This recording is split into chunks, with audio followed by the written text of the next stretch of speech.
So, in the previous section, we talked about turning away as a way the nervous system protected itself when there was no other options.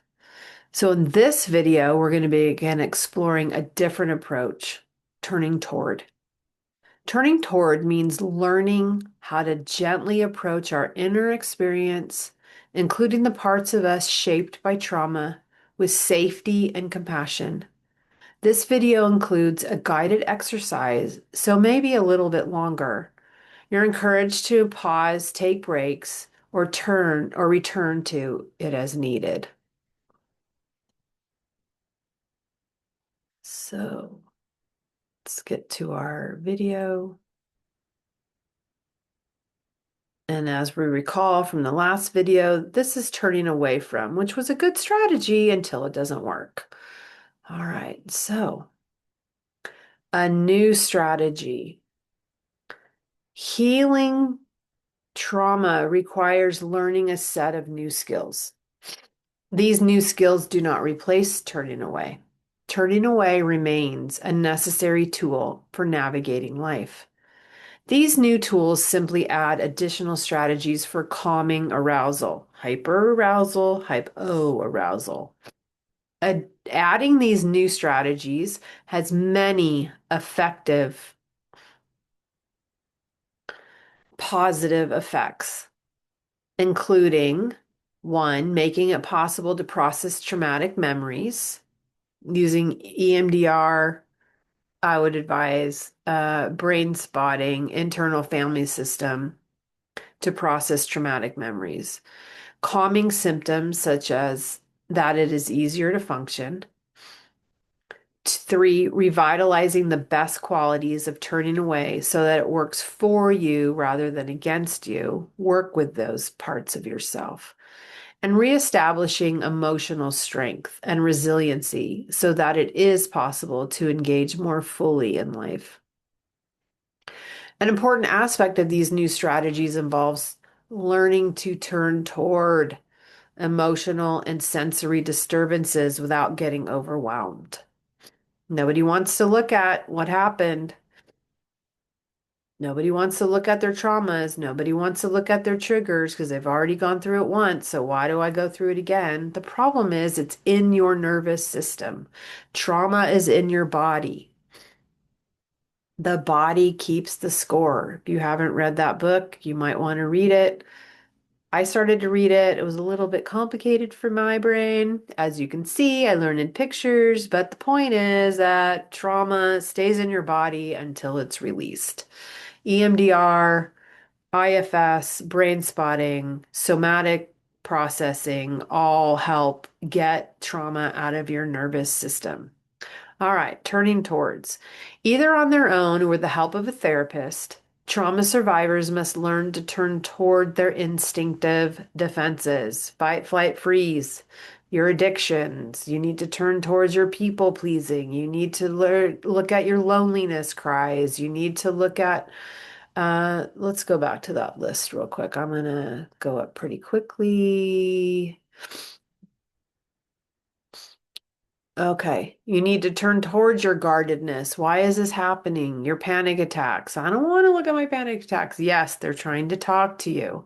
Your eating disorder, taking a step back. What's going on that I'm having to eat to get out of this pain? Why am I being so rigid? Why can't I make a decision? Why do you have to not be flexible? What's going on with this emotional neediness that you're 45 years old and you're still needing to call your mom every 5 minutes? Why are you lost in fantasy land? I think my I have a relative that watched As the World Turns for 60 years. I think she lived in a fantasy world with somebody else because she didn't like her husband. Anyways, let's go back to turning towards. We want to turn towards these things because we want to understand why you're being subservient, why you're having a trouble saying no. My personal responses are typically used to be attachment cry, submit. I don't know, I had all. I probably had them all, to be honest. Um, yeah, I've probably been through all of them. So that's why I appreciate this book so much. It really helped me put some concepts behind what was going on in my body. Okay, let's go back to turning towards. All right, so we're going to turn towards these little guys so that we don't end up a mess. All right, so where were we? Um, in turning towards, and doing this, things that used to be overwhelming become more manageable and life begins to get fuller and easier. So we're more in your window of tolerance. We're not having to be in our fight, flight, freeze responses. And one way we learn to turn toward without being overwhelmed is by naming and coming to know our symptoms as parts. So all those fight, flight, freeze trauma responses, we learn to name them. Oh, I'm freezing right. Like not cold freezing, but I'm guarded right now. I'm people pleasing right now. I'm having a problem saying no. We're learning to name them. And we refer to these symptoms as parts of ourselves, which we are, which they are. These are all parts of who we are. Part of me this, part of me that, part of me wants to go to the play, part of me wants to stay home. Those types. We learn step by step to be curious about them, care for them, and calm them. We call this tracking parts.